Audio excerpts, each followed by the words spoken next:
Every thought deserves its moment. This is Overthinking Out Loud. Grab a drink, lean in, and let's overthink it together. Out loud. Welcome back to Overthinking Out Loud podcast. Today, Jess and I are talking about traveling smart. Yeah, I'm so excited about this. I feel like we both are really big travelers, and we have our share of traveling together as well. So I think we have a good take on this. Yeah, and we mentioned before a couple times we travel to do events. So we plan events and we go out of state, various cities all over the United States to make sure that the events happen. So just that, in addition to traveling like for leisure, true, it means that we are on planes a lot. Yeah, we're in new cities a lot. Yep, and typically solo, at least. Yeah, for work, typically solo. Yeah, if not at least a night or two solo. You know. So yeah, actually, I think most of the trips I did this year were for work, at least, was solo. Yeah. So it's interesting traveling alone because I didn't do much of that prior to this year. Okay. There were occasions when I would go travel somewhere, like when I was, I think, 19, I went to Australia for a week by myself before I had to study abroad. So before my program started, though, I went to Sydney to explore by myself. And that was probably the first time that I traveled alone. Wow, a whole week? That's crazy, actually. Yeah, my parents were really freaked out about it. I believe it. I literally made a whole PowerPoint. Yeah. Actually, that's not even, people who know me will know that this is on brand for me. I made an entire PowerPoint about where I would be going and how I would stay safe because my parents were all worried about me. And then I just pulled the, I'm over 18 card. So peace out. I love it. You're like, I'm a woman with a plan. Okay. Yeah, I have a plan. I'm going to be fine, and I survived it. I've survived all my trips so far. Hey, you know what? Fingers crossed. This is why we do the things we do, the things we put in place, and traveling smart, Have you, prior to this job, did you travel alone a lot, or did you have any solo trips that you can remember at least? I'm trying to think about it. Honestly, no. I think I just I was always kind of I would go to restaurants by myself if nobody wanted to go eat with me. I was very much an independent person to begin with. But no, I've never traveled by myself for long periods of time. Yeah. It's an interesting experience. It really is. I will say traveling alone. There are definitely pros and cons. Pros being you can do whatever you want because you're by yourself. Cons being, cool. yeah, exactly. Cons being that, you don't have someone to share the experiences with. And I think sometimes, especially when I travel alone, I'm less likely to go do something. I'll go to a restaurant and eat. Yeah. But go do an activity in that city, I'm less likely to do it if I'm traveling by myself. Got it. Yeah. I mean, it's definitely tough because you're like, am I going to get myself into a situation or am I just going to, figure it out and have a good time and not try to worry too much about it? But I think my experience is that I love being able to just choose whatever the hell I want to do. It's my pride and joy of just being able to be, I'm just going to hop in here. I'm only going to get an appetizer and I'm going to leave. I'm just, I very much am I'm going to feel all the feelings in the moment and just go with the flow. So that's what I love about solo traveling. But then at the same time, again, it's oh, do I really want to go all the way across the city to go check this out? What are the steps in between to do that? Then I get logistical in my head. I get super logistical in my head because I want to make sure that I'm planning it out and that I'm safe and what have you. So yeah, exactly. Yeah. But I will say, because we only travel for a couple days at a time, at times, it's really crazy because we're traveling a lot all at once. But then other times of the year, you kind of look forward to those couple of days in the giant hotel bed. Yes. Just hanging out. You start to look forward to it. You do. You're oh my, and it's quiet. It's serene. You're no responsibility. I don't have to wake up to feed the dogs. I don't hear things in the middle of the night. It's very much calm and serene. Again, I know that some hotels are not like that, but. Oh yeah. I have stayed in my fair share of hotels that were questionable. And honestly, like I always look up reviews too. Yeah. I am a logistical person. I try to plan as far in advance as possible, especially when I'm traveling alone and I want to go see a certain landmark or go do something specific and I know I'll be by myself. Yeah. I do a lot of research in advance. Yeah. I always look up kind of where the hotel is situated and place myself in a nicer area or a safer area, I should say. Yeah. But I have made some mistakes before, that's for sure. The reviews are spammy sometimes. Yeah. I'm like, why did everybody like this hotel? I'm confused. Mm-hmm. Like, I'm like, oh, this is not what I expected. Or like the pictures are completely different. Mm-hmm. Like, yeah. Mm-hmm. I stayed at a Best Western. You know about this. I stayed at a Best Western in September in Chicago. And my room, literally, the bathroom had holes in the wall. There, like the faucets didn't really work. You could hear everything from the street, and there were like people overnight just screaming out on the streets. There's ambulances going by. It was an experience. It was like, and that's the worst part about it. It's like, okay, I made my bed, I'll sleep in it, like on personal travel, right? Because it's like, oh, I wanted a good deal, I wanted to stay here. Mm-hmm. But like for work travel, that is infuriating. Mm-hmm. I was like, I don't deserve this. And yet I booked it myself. What? That's the part that makes me the angriest. It's like, I booked this myself. I did this. I did this to myself. Oh my God. I mean, the funniest part was that all the clients stayed with you as well. That's hysterical. Yeah. All my clients did stay with me. They also experienced this place. At least you guys were in it together. Yeah. There was some dude on the street who literally did not work there. And he was just getting the door for one, hello. And then we found out later that he was experiencing homelessness and was just like kind of out of it. Yeah, for sure. And thought that he was the valet guy. So that was cool. It was helpful. He was super helpful. I'm here for that. Yeah. He was trying. Tip the guy. But I remember you had like some pretty bad experiences specifically for work. Wasn't your first trip, you stayed at a really bad motel? Oh my God. I'll never forget this. It was in Texas. I have a low-key vendetta against Texas ever since then. I'm working on it. But I was staying near the venue, and it was a Hyatt house. And typically, I've stayed at Hyatt houses before, and they've been typically fine. And it was like the longest day of my life. I flew in, I loaded in for the event, and it was like 9 p.m. by the time I like got to the hotel. And then I got to the hotel, and there was kind of like a guy lurking around. And when I got into like the check-in line, like immediately she goes, like she checks me in, blah, blah, blah. And I guess the guy came up behind me in the lobby, and she goes, with these keys, get in your car, go directly to the room and lock it.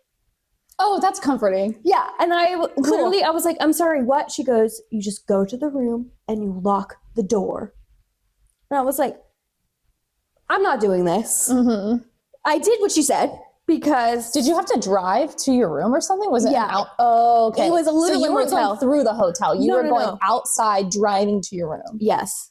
Okay. And so when I got to the room and I saw him follow me.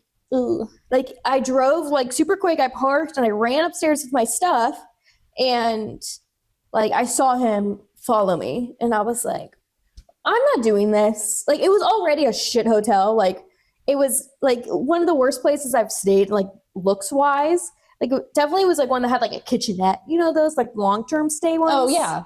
And they're typically like I said, they're typically fine. But I immediately, like my stomach was in my butthole.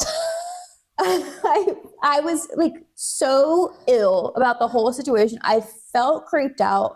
Like the windows didn't have blinds. It was just curtains and like very sheer curtains. Yeah. And how are you supposed to feel safe when literally the woman at the front desk doesn't even feel safe and Correct. knows that you're in trouble? Yeah.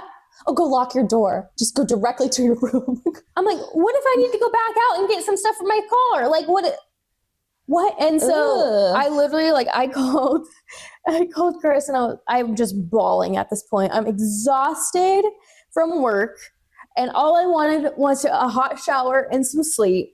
And I'm just crying at this point. Like, I don't even know what to do. Like, he was like, you can go back to the front desk. And I was like, I'm going in my car and I'm driving somewhere else. Mm-hmm. Like, I will figure this out later. I need a bed to sleep in that is not here. Mm-hmm. And there was literally one other hotel nearby.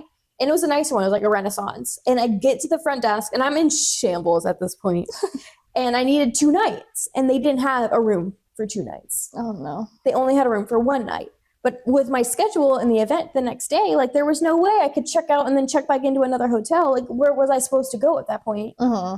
And I'm already like overloaded. I'm overwhelmed. I can't make these, like, if hindsight, I would just stay at the hotel and like figured out my life the next day. But I just couldn't figure it out in that moment. And then I called my coworker who I met for the very first time that day. Okay. Because she said that she was staying at a friend's house, and we actually went to dinner with that friend. Mm-hmm. And like she did work for the company as well, but in a different department at the time.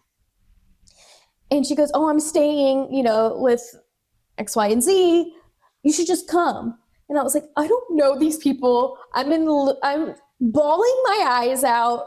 Like, then I'll have to drive like 15 minutes to get to this person's house that I don't know. I'm overstaying my welcome. Like, I'm literally just overthinking it. Of course. Falling apart. Like, genuinely, like one of the worst nights of my life. And I was like, you know what? Okay, I'm just gonna sit. I literally drive to her house and I'm just sitting in my car for like a good 5 to 8 minutes. I felt like an hour, but I was just like, okay, get it together. Because they're my coworkers, Mm-hmm. It's not like friends where I can just come in and be like, fuck my life, Yeah. But they were, honestly, she was so welcoming. Her bed was so comfortable. I literally like knocked out. Well, first she was like, wine. Yeah. She's like, here's your fat glass of Sauvignon Blanc. And I'm like, okay, I made a good decision. But yeah, it was absolute chaos. Yeah. And I literally have I've been back to that same, not hotel, but that same venue. And I'm like, I'm never staying there again, ever. Mm-hmm. So I went and got the other hotel next time. But dang. Yeah. At least you realized that you were in a situation that you needed to get out of. Like, you trusted yourself. Yes. You literally, your intuition told you, I need to get out of here. And you went against your fears of freaking out your coworkers to just get out of there. Yeah. Because that's what's really hard about traveling sometimes, is that you do have to trust your gut. And sometimes that means that you're being a little too safe, a little too careful, whatever. But I'd rather be that than not at all. Yeah. I've definitely had situations in which I needed to trust my gut. Yeah. And I think everyone in general, like, it doesn't matter who you are. There are times and places in which you're going to be in an unsafe situation. But I think specifically as women, we tend to, we are the people who are just a little bit more targeted sometimes. Yeah, or we just more vulnerable. More of that, vulnerability to things. Yeah. Yeah. I once asked my husband if he ever felt unsafe walking through the neighborhood or just walking in different places, even in Phoenix. Yeah. And he's like, no, why would I? Yeah. He goes, yeah, no, why would I? And I sat there.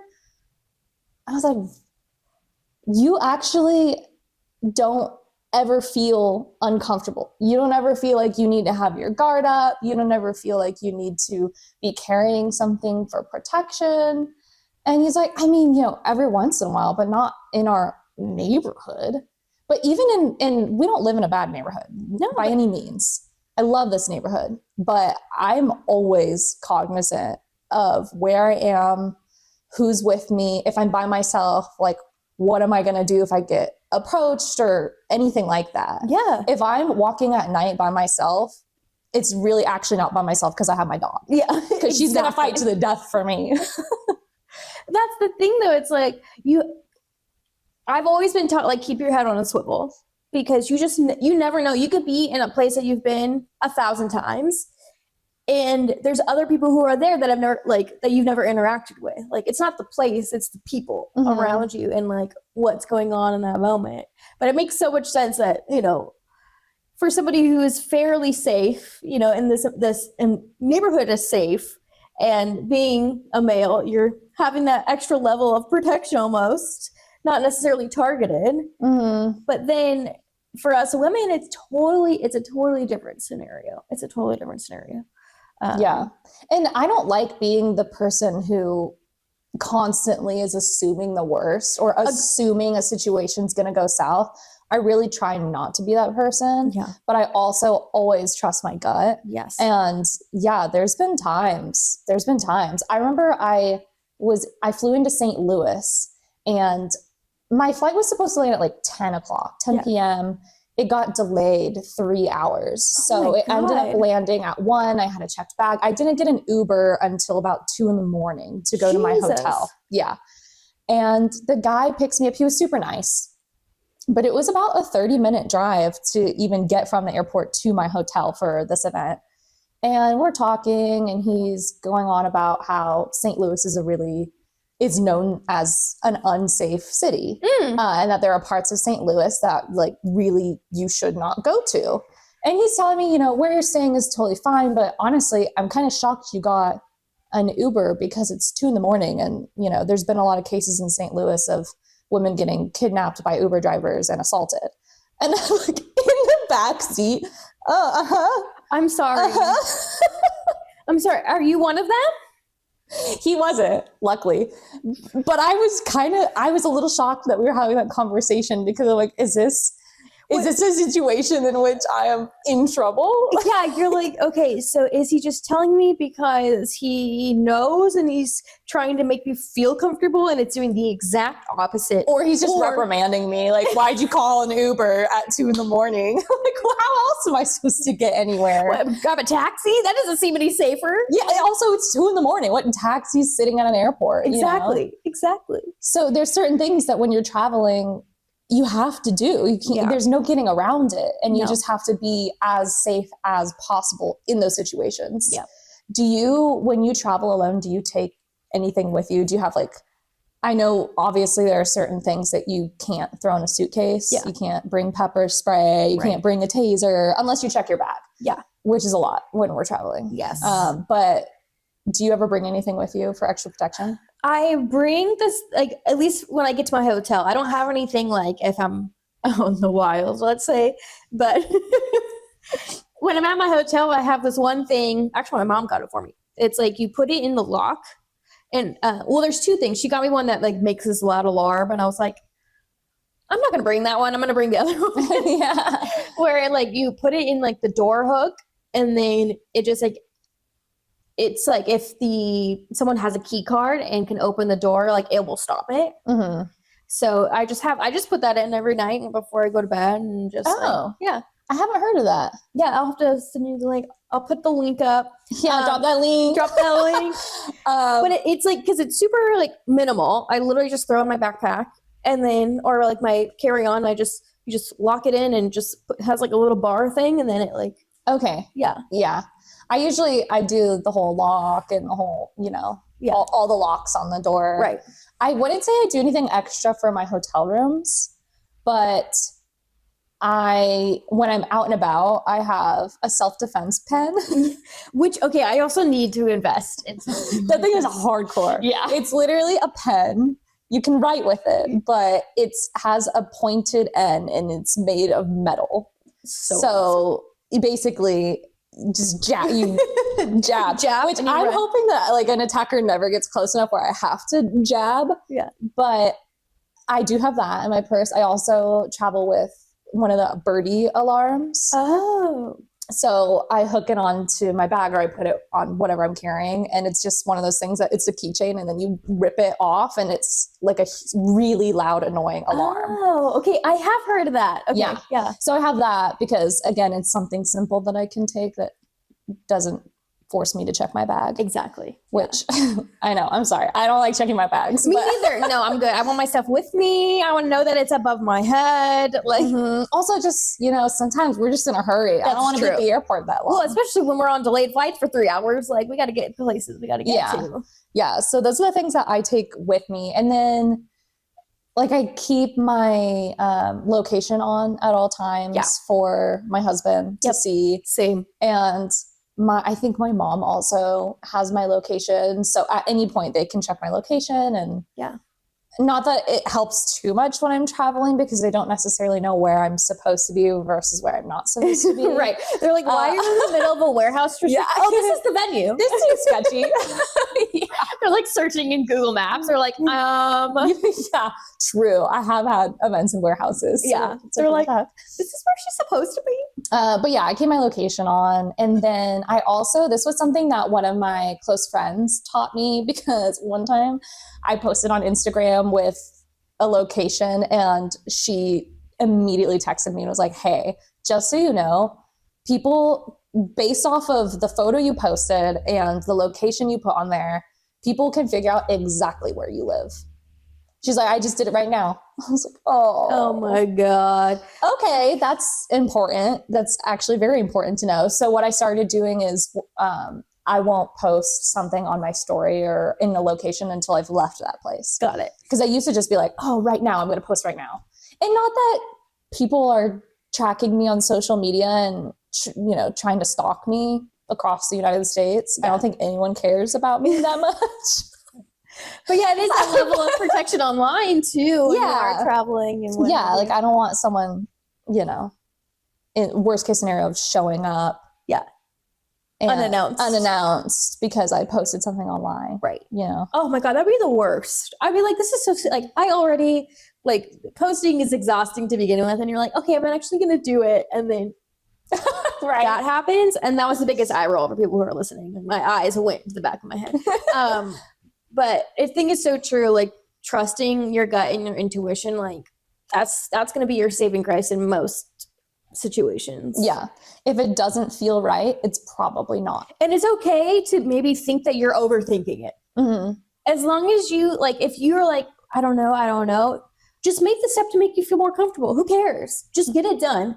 Like, I know that some people are like, oh, but it would have cost X, Y, and Z. I was like, I will literally go into debt to make myself feel comfortable. Mm-hmm. Like, I will be like, no, I'm not, like, I'll pay for this hotel I'm leaving, or like, I don't want to be in this ride anymore. Just drop me off here. Like, regardless, like, of money and what it will cost, like, just do it. Mm-hmm. Just do whatever makes you feel more comfortable. It's fine. Yeah. It's totally fine. We actually learned that on a vacation a couple years ago. Oh my God. And boy, did we make that change. Ooh. Okay. All right. Story time. We went to Mexico. We went to this like tiny town in Mexico for a fishing tournament our husbands were competing in. Mm-hmm. We were not allowed on the team, so we were just hanging.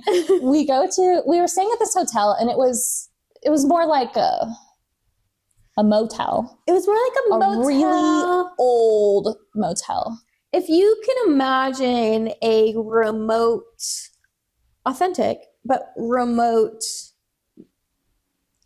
Mexican motel. Yeah. Nothing around it, just all desert. Literally one building. That's it. One single building. And then the marina for the tournament was about a 5-minute drive-ish / 15 to 20-minute walk away. Yeah. And nothing against the place that we were staying at. It's just there was literally nothing to do. Yes. And we weren't allowed to be on the boat for the tournament. So we're like, what are we supposed to do with our time? Right. So we start looking things up. Okay, we also didn't have a car. We didn't have a car. So there was a car for the group, but they used it to go to the marina. Right. So we're at this motel with nothing to do. We don't have a car. Nope. Everything that is like a restaurant or anything like that is in walking distance. So. Yeah, it's literally at least a 30-minute drive away. Yep. So we start looking for things to do, and you find a hike for us. Yeah. So you found us a hike, and it was, it looked really pretty. People online on what's that app? All Trails. All Trails. Yeah. Yeah. Everyone said that it was cute, and there was a little waterfall, and like you should go. So it was, I want to say 30-minute walk to the trail, just to get to the trail. Yeah, just to get to the trailhead. But we checked in with the hotel receptionist. They're like, yeah, just go down this road. Yeah. You know, we did talk to them about it. We did. And yeah, we're they like, knew it existed. Yeah. So we start going. First of all, I did not know it would take so long just to get to the trail. Nobody. And it was hot as hell. Oh my God. It was so hot. Like excruciatingly hot. Yeah. 100 and something. At least. 110. At and least. humid. Oh my God. That was our first mistake. We're sweating by the time we get there. And we do the hike. There's no waterfall. It is Dried up. We were like, is this where the water should be? Or we walked so far, we're like, where's the water? Yeah, water, we should have seen it by now. Yeah, we were continuing the hike to see if we would find water. Yeah. We went into this slot canyon type of situation. Yeah. And then at some point, I think we just both looked at each other like, I think we're good. We're going to turn around. Yeah. We're good here. We are dying. So we walked back, we're walking back. We get to the main road. We were about, 10-ish minute walk from the hotel. Yeah. Not that far from it. We could see it in our sights. We could see it. And walking on the side of the road, this truck starts coming in the opposite direction. Yeah. Big old black truck, blacked out windows. And as it approaches us to pass us on the road, because we're walking on the side of the road in the desert, it slows down. Mm-hmm. And it slows down so much, it's like a crawl, barely moving past us as we're walking. You can't see into the windows, so we didn't know who was in it. I could make out like a male driver in the front seat, and that was it. Couldn't see anything else. But it literally came to almost a stop right next to us as we're walking. And we're like, this isn't good. No. You know? And we just kept our heads forward. We're like, don't look. Yeah, don't look at it. Don't look at walking. it. It'll pass. It'll pass, yeah. So it ends up, as soon as we pass it, it speeds up and it goes down the road a little bit and pulls over onto the side of the road. And then it turns around to come back to us. And at that moment, we were like, our entire, again, stomachs was in our buttholes. Yeah. And we were like, okay, no, this is actually a problem. This is both of our guts and intuition and internal fire alarms were going on. And we were like, fucking survival mode. Okay, I was like, do we run? What do we do? Yeah, we literally turned to each other like, okay, what are we going to do? Yeah. Because the thing is, if it was someone who just wanted to ask us a question or talk to us, they would have done it the first time. The first time. Not speeding down the road and then turning around speeding up and starting to crawl as it got closer to us, this truck. Yeah, the behavior of the driving wasn't like a normal, hey, I have a question. It was weird. Yeah. So we were like, okay, what are we going to do? I think you said, okay, we should run straight to the hotel. I was like, okay, let's go further into the desert. Let's get off the road. Yep. Let's go into the desert, start walking behind all the trees. And then I happened to look down and there was a broken glass bottle on the ground. So I pick up the glass bottle and I'm like, okay, worst case, somebody's getting a bottle to the face. Yep. You know? So how this little bottle, we go into the desert, we ran into the desert and then started kind of hiding behind trees, trying to walk along. Yeah, we were hoping just to get on the other side of a fence or something. So in case they were hopping a fence, something like that, or we could have a little bit more time to sprint. Yeah, because really, if they did get out of the car and come after us, it would have been, I don't think we would have made it back to the hotel in time. No.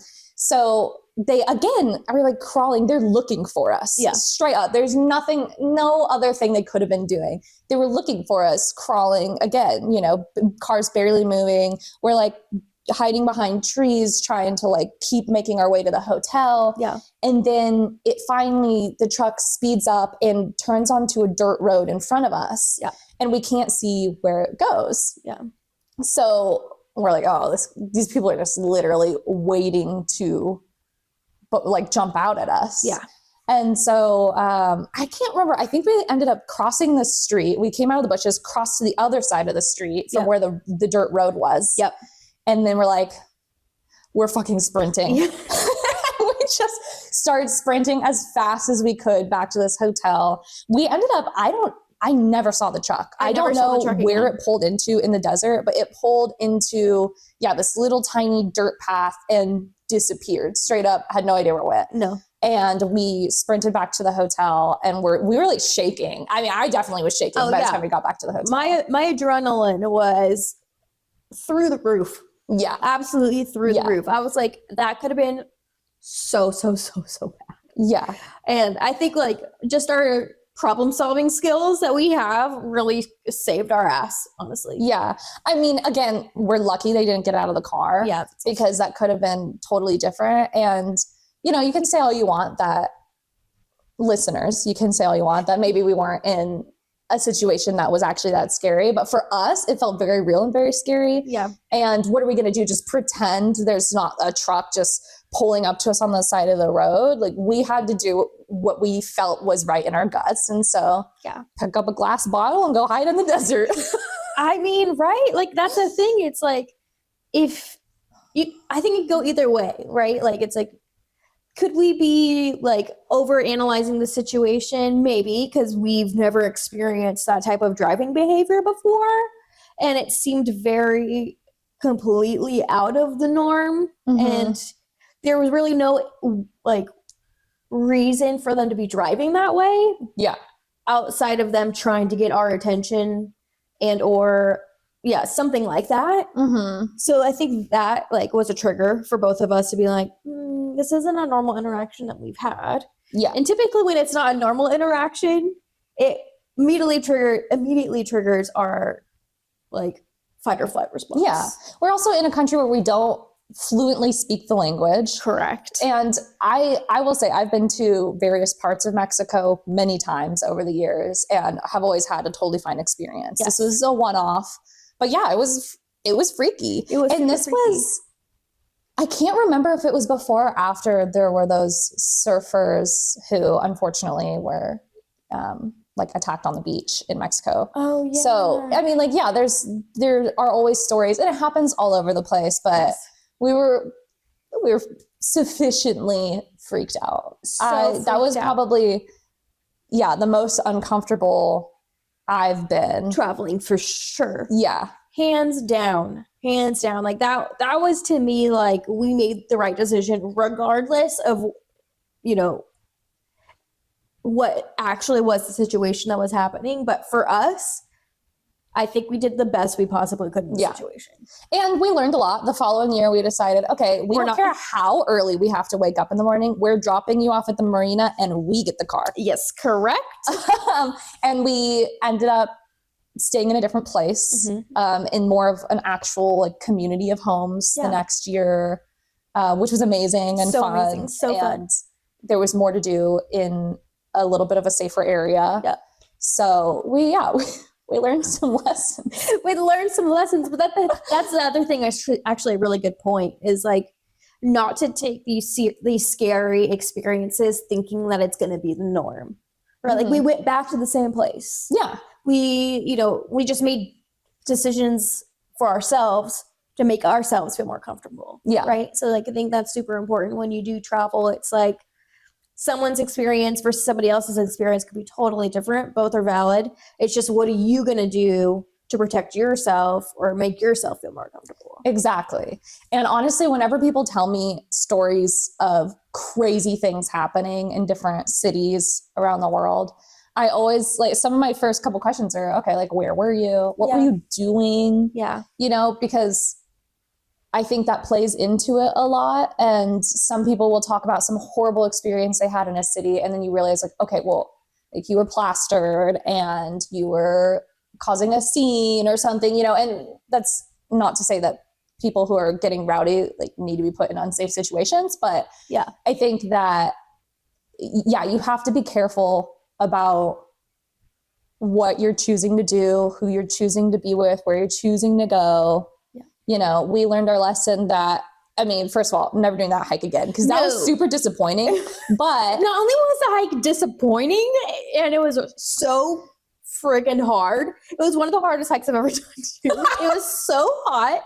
You're like bouldering. Literally bouldering at that point. I was like, yeah, but you know, at least if we chose to do it again, we would know, okay, we need to drive to the trail. We're not going to walk there.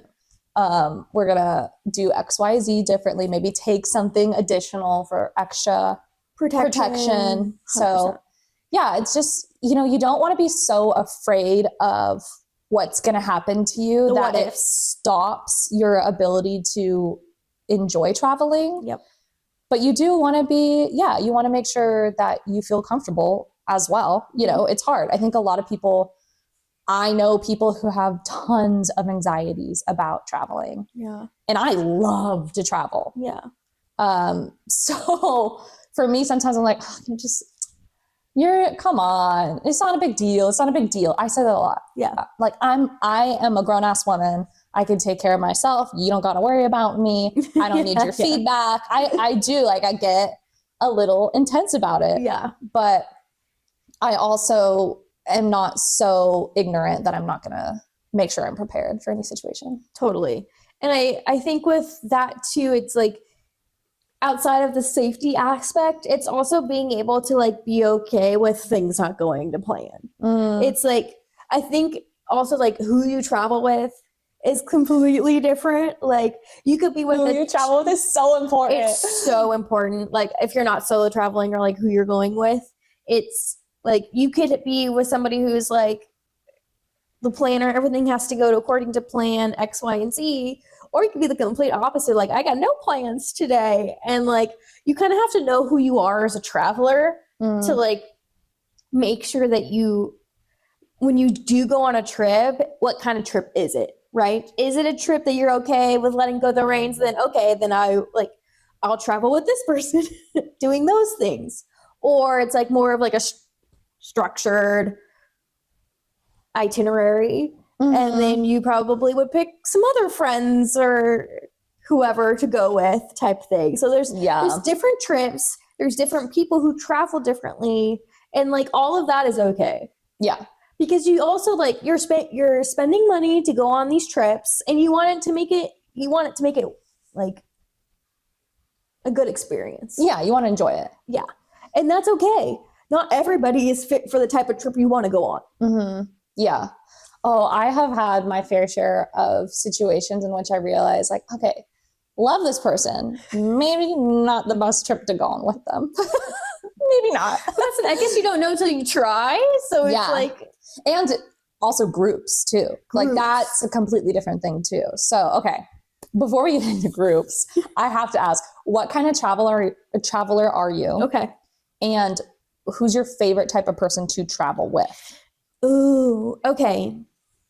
So I feel like I have multiple travel personality disorder when it comes to traveling. Like one day I'm a totally different person to the next, but I typically am somebody who doesn't like to stay in the hotel room. Like I'm a get up and go type of person, especially I've never been to that place before or like wanting to explore. I'm definitely more of an explorer. I'm not in the hotel person, like chillax.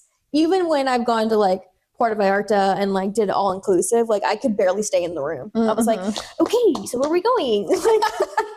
Like I have that like type of exploration anxiety, if you will. And then sometimes I'm like, let's just stay at this restaurant for 5 hours. Or like, if I really like a spot, I'll stay there for the whole day. Do you know what I mean? So I think it's really interesting and bizarre, but I think I'm more of the explorer. Like I want to go out, I want to try things, but I don't necessarily like tours or anything like that, like structured tours. Yeah. Unless it's something that you can't get into without one. But I typically am just like a wanderer. I'll just walk around and keep walking and just do the things that look cool. And how are you at the airport? What kind of, that's a different story. That's a completely different Jess. That is logistical. Like, okay, if I do this at TSA, we have clear, we have pre-check. I have global entry. I have all the things. And it's like, okay, my passport, my ID, my things are here. And I'm like, I want to be the most efficient human in the world when it comes to the airport. Like, I want to be the one who follows all the TSA rules ahead of time. I want to be the person that they are like, that girl gets it. Like, I want to be prime TSA girly. She knows. Like, I want a picture on the wall being, this is how you should star travel. student. I'm insane. And like, I typically don't get to the airport like super duper early, but like now that I have like access to like the lounges and stuff, I go a little bit earlier now. And I just feel like airports are getting busier again. So yeah. That's kind of me. Okay, what about you? What's your personality? And then we'll both talk about, because you haven't talked about yet, who you like to travel with. Oh, who I like to travel with. Okay, so my personality, again, two similar but different animals for who I am at the airport versus who I am like on a trip. At the airport, I am also like, it's weird because I like to travel, but I get anxious about being at the airport. Yeah. Plane, no problem. Yeah. I have no problem. But it's just going through security and stuff and getting there and everything. I will get a little bit anxious about going through all of it. And so I need to make sure I'll check like 3-4 times where my ID is, make sure it's in this specific pocket so I can pull it really fast. Yeah. Like, everything is very strategic for me. And I get a little bit intense while like going to the airport and going through security because I just want it to be done and over with. Yeah. And I also get impatient about people who don't follow the 50 signs before security that tell you exactly what you need to do in order to not be stopped. Man, if you want your patience tested and like actually like seeing the public in its finest form, it's the airport. Yeah. Oof, yeah. I will never take out my frustrations on other people at the airport. I don't throw fits. I'm not yelling at people. It's in my brain that I'm like. Yeah. In my brain, I'm like, oh, why didn't you dump out your water bottle? This has like been a rule forever. Yeah. So I'm a little intense just through the security part. Once I pass that, I'm fine. Okay. Now, who I am when I travel, again, can vary because is it a work trip? Is it a leisure trip? Work trips, I tend to be like, okay, let's get this done. Yeah. I don't want to, stop for a snack when I land. I just want to get to my hotel, get there, put my stuff down, and then figure out what's next. Yes. Like I have a get there routine. Yeah, I have a getting there routine. Yeah. But when I'm traveling, even on vacation, I'm very much an up and go kind of person. Yeah. I don't really sleep in on vacation. Even if I tried to, I couldn't. Yeah. I don't really sleep in. I like to get up and go do stuff. I don't really like doing the same thing every day. Yeah. Very rarely do I go on a vacation where it's just like hanging out at the beach every day kind of thing. Like I have to be doing stuff. I like to explore. Yeah. So every once in a while, it's cool to relax. And I think that I have to really like put myself in that mindset and be ready for it. Otherwise I'm like, there's nothing to do here. I get anxious on vacation. I know. It's so sad. Oh, I know. Yeah. So I definitely I like to do stuff. Now, in terms of who I like to travel with. Yeah. I don't like traveling with someone who doesn't know anything about traveling. Like, I don't want to travel with a beginner. With a newbie, it's tough. Yeah, it depends on the person. Yeah, of course. Like, I could be patient if I put myself in that mindset. But for the most part, I don't like traveling with people who don't know the rules of travel. Like, they don't understand what they need to do at security in the airport. They are poor time managers, you know. I also don't really enjoy being with super go with the flow people, which is funny because I very often can be like, I'll do whatever. But I specifically mean the people who won't make any decisions at all. Like you have to make all the decisions for the entire trip about what to do. It is infuriating. Yeah, because the thing is for people like us, we spend so much time prepping for the trip and making sure everything's going to go right and we have the right hotel and the big like excursions or dinners are planned that when we get there, we don't want to make a bunch of additional decisions. Correct. And so it's nice to be traveling with someone who can say like, oh, you know, let's go do this thing. And also, I know how to get there. Let me pull it up on my maps. Okay, the direction person. Oh my God. God bless them. So my husband and I have figured out a system where I will do all the pre-planning for the trip. I'll get the hotels, I'll get the flights, I'll make sure, again, all the big stuff is booked. And then when we're there, he has to be the one on Google Maps, making sure we know how to get there. He's the one ordering the lifts. Like he's the guy, the logistics guy on site. He's the on-site logistics guy. Yeah. Oh, I love that so much. I think it's my biggest pet peeve of like researching, like taking time to research on vacation. Like it drives me fucking nuts. Like, so what we ended up doing, which is funny that you brought that up, he's very much the same way. He's the on-site logistics guy. Oh, your husband? Yeah. So when we went on our honeymoon to Europe, it was like almost, I think about a week and a half that we went. And I told him, I was like, look, I get so frustrated when we're like just sitting there, like researching things to do. Like I cannot do that. Like I would rather walk and find something to do than like sit down and research it. So now I like research ahead of time and I make lists of things that we can do, and maybe none of it works, maybe it does. Or we like at nighttime, like when we're back at the hotel, we spend like 30 minutes researching what we can do and like make a list. Like the next day. It's like, but I cannot spend my daylight hours researching what I'm doing. It's an absolute no-go. Yeah.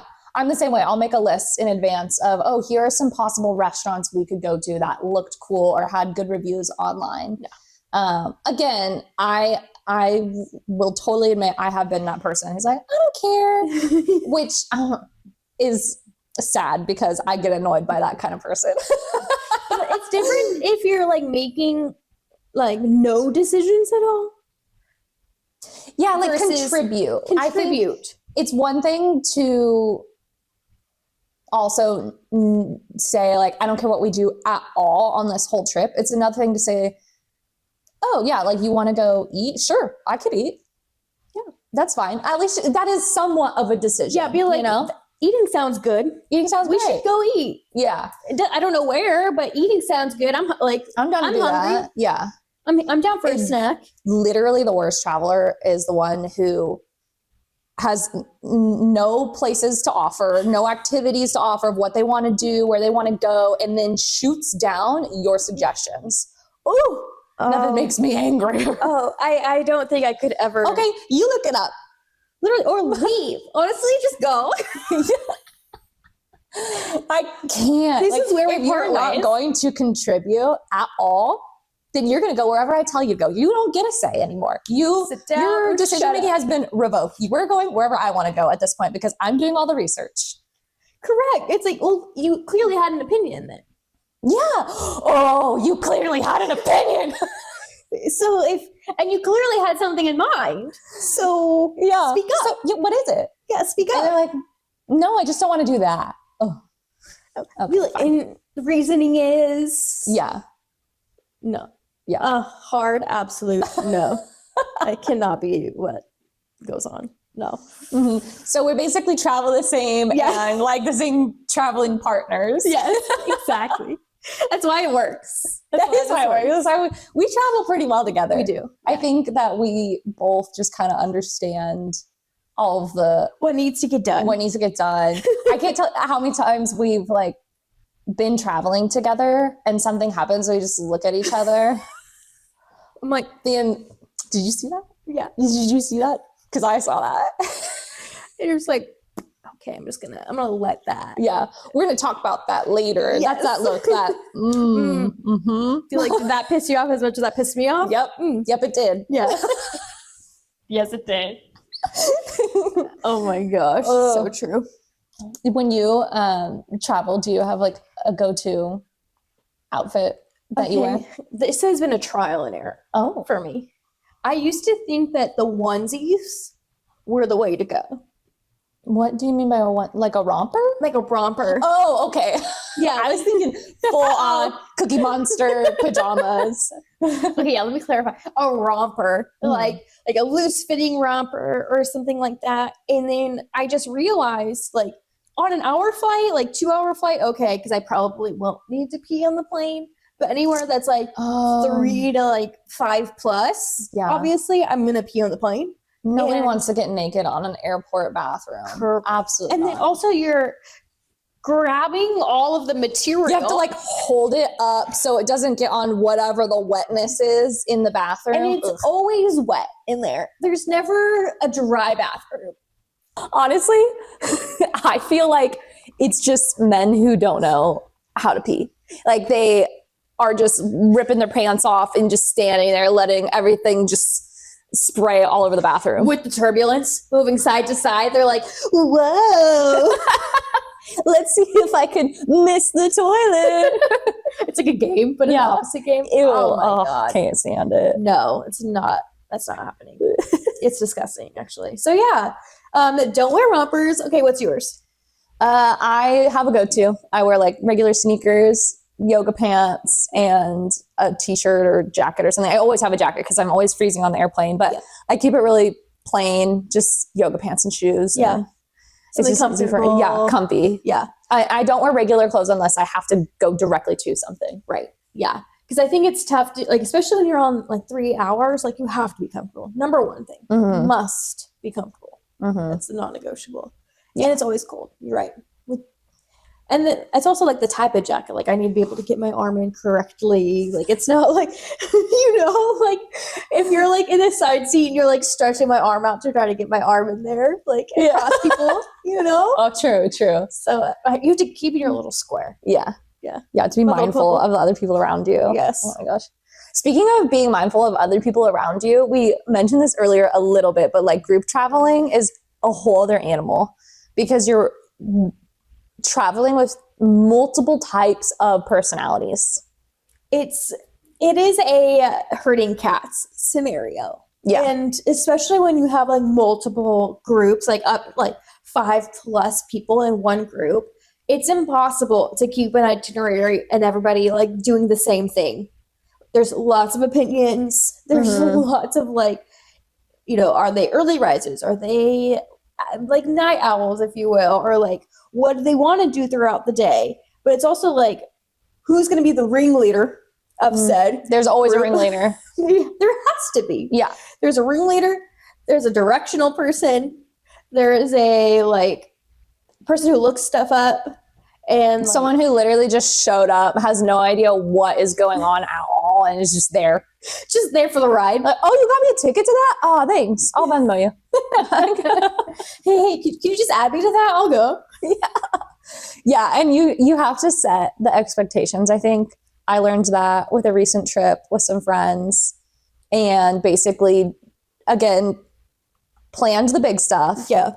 And ended up just telling everyone, hey, if you want to go do something else in, like the gaps of time, just go do it. Yeah. Like, we don't all have to be together. If you want to split off as a couple and go like sightsee, fine, cool. I don't want to do that. But like you have the freedom to. Doesn't have to be all of us doing every single thing all the time. Exactly. And I think people need those expectations. Like, especially because for your trip, it was your birthday, and it's like, okay, do I have to do exactly what the birthday girl wants, or like, spending all this money and doing all these things? It just makes sense to give people the autonomy and being like, yeah, we're gonna plan the big things, go do what you want to do, but this is what I'm doing. Yeah, and it worked out really well, and awesome. I'm gonna start doing that more because I definitely used to be just more controlling about like, oh, we trying to figure out something that everybody wants to do all the time. And it's just exhausting. It's exhausting. And you never know how like people are going to feel that day. Yeah. Or like they're going to be the grumpy grouchos, or they're going to be like super gung-ho, or like whatever. But also it's like trying to figure out everybody's personalities every single day is just too much. Way too much. And don't get upset if you're the person who takes forever to get ready and people want to go do something. Correct.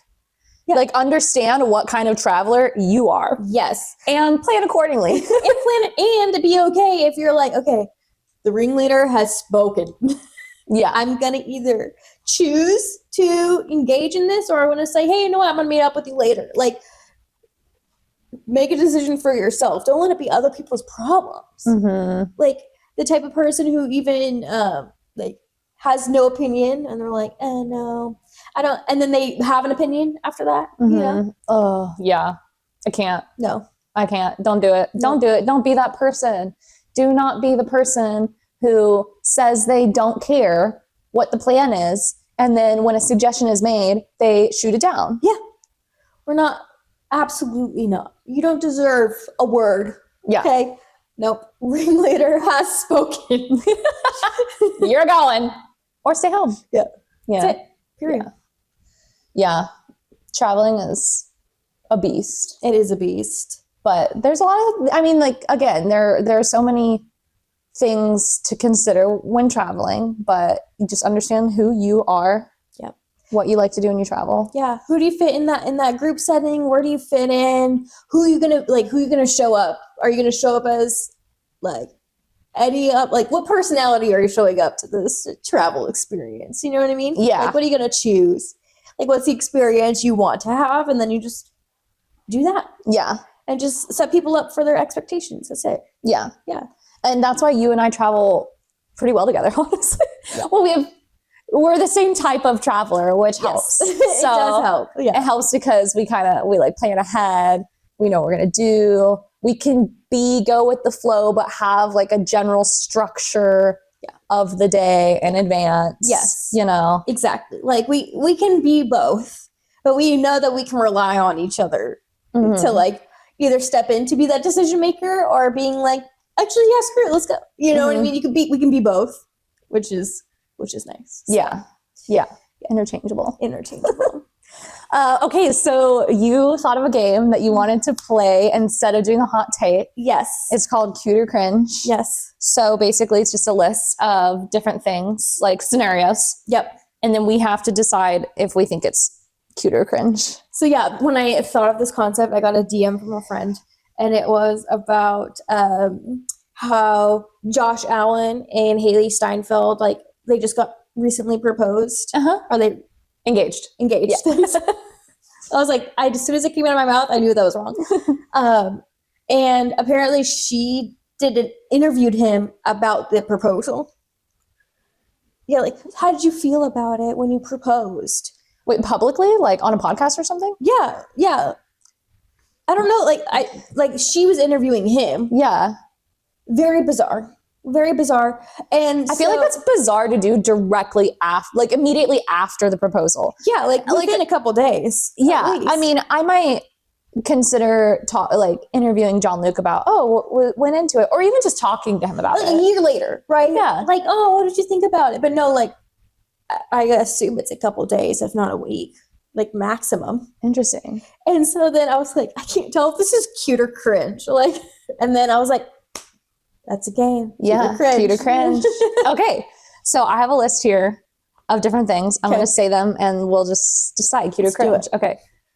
Cute or cringe proposals in front of big crowds, sports games, concerts, etc. Cringe. Done. Point. Nope. I'm not the girl. I'm not the girl. It's not for me. No, it's not for me. Mm-mm. I don't want a whole shebang. Yeah, I'm good. Mm-mm. Matching couple tattoos, whether it's initials, coordinates, or cheesy phrases. 1, 2, 3. Cute. Yes. Okay. Yeah. It's just between you guys. Like, you don't have to show it off. Like, it's just between you guys. I think it's cute. Yeah. I mean, I think that there's a limit. I don't want you to get a tattoo of my face on your arm. Yeah, let's not and like that. Me get a tattoo of your face on my arm. No. But I think for the most part, it's cute. Yeah. For the most part. Okay. Asterisks on that. Cute or cringe? Relationship announcement slideshows on Instagram. I have follow-up questions. Okay, what's your follow-up question? It's either announcement of like a boyfriend, or is it an announcement of like an engagement, or like what's the announcement of? What's the context? Because if it's boyfriend, could be cringe, or if it's just a slideshow of you guys, I think that's cute. But like the caption is like, introducing you to my boyfriend. I think that's cringe. Okay. So I think I don't mind a hard launch, whatever. I think everyone does it, but I think it depends on a couple of things. I think if you're somebody who like constantly just has a new, I know people who constantly have a new significant other. I'm like, what happened to the last one? Dang. Okay, slideshow, love of my life. Okay, you had a different love of your life last month. Like, cringe. Right, you're like, another one. Yeah. Okay, pet names for each other in public. Pookie, Schnookums. I would say cringe. That's in between your four walls, like that in your car, 4 things with just you and that other person. Yeah, I don't need to hear it. I'm good. Yeah, that's not for me. It's not for an external ear. Like babe, whatever, fine. Babe is fine. Or if you just shorten your name, like a lot of people call me Jay in public. If that's like nickname. Yeah, but not a like a pet name. A pet name. No, yeah. No, we don't do pet names in public. Sending a gift before the first date. Cringe. What are you sending me before we've actually even gone on a date? Yeah, like I don't know you like that. Yeah. I don't know you. Also, like, don't send out your address. Please don't do that before your first date. Ooh, you never know who these people. You literally never know who these people are. And like, just bring it to the first date. Yeah. If you want to bring me flowers or something on the first date, fine. But why are you setting them before? I think that's weird. I think it's also, no. Cringe. Matching outfits for couples or families. Okay. I like the matching underwears, like the MeUndies things. Like, I think those are really funny. But I also when a whole family just like shows up and they're all wearing the same outfit, I think it's weird. It feels very. I know a family that coordinates consistently. It's not for just a holiday photo. It's not for, a fun event where you all wear like a themed outfit. It's all the time. And I think that's cringe. There's a point where it's a little bit overkill. The time, the effort, the planning. Yeah. I mean, good for you, I guess, on that, but it's a little much. Yeah. Cringe. I would say most cringe. Recreating childhood photos with siblings or friends. Ooh. I think it's cute. I agree that it's cute. I love seeing that stuff on Instagram. Yeah. I love seeing like, oh my gosh, how they've changed and like how they're reenacting it now. I love it. Yeah. Especially when it's like a baby photo. Oh my, so good. And then it's them as adults. Yeah. I think it's funny. I think it's cute. Handwritten notes left in lunch boxes. It depends. Cute if it's a little note. Like short and sweet to the point. One sentence maximum. Just like plopped in there. I'm thinking of you. Yeah.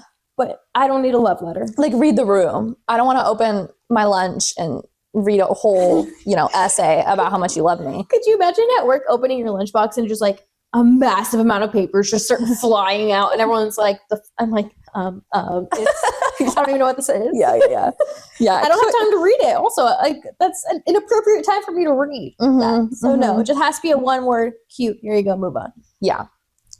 Last one. Sharing a milkshake with 2 straws. I gotta say, cringe. Absolutely not. I have a problem with sharing stuff though. I don't like, even though it says 2 straws, it's a milkshake, and anything liquidy, soupy, I don't want to share it. I don't care if we have different utensils. I don't want to share it. The backwash is really it for me. Like, I'm good. Like, I just can see it going up and down the straw, and I guess it's coming back out of their mouth. They're like regurgitating, like a bird. It makes me want to puke, actually. Yeah. No, I'm good.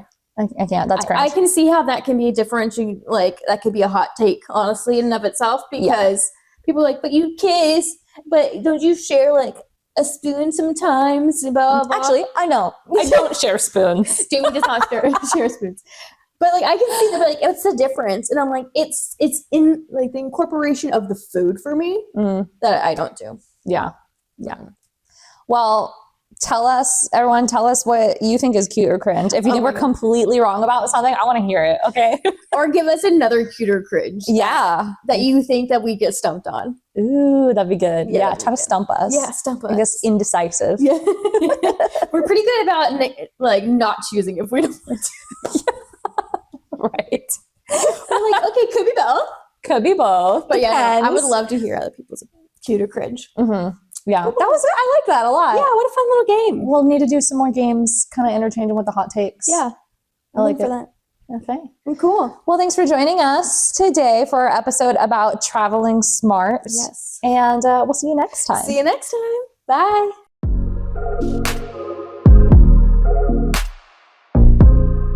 Bye.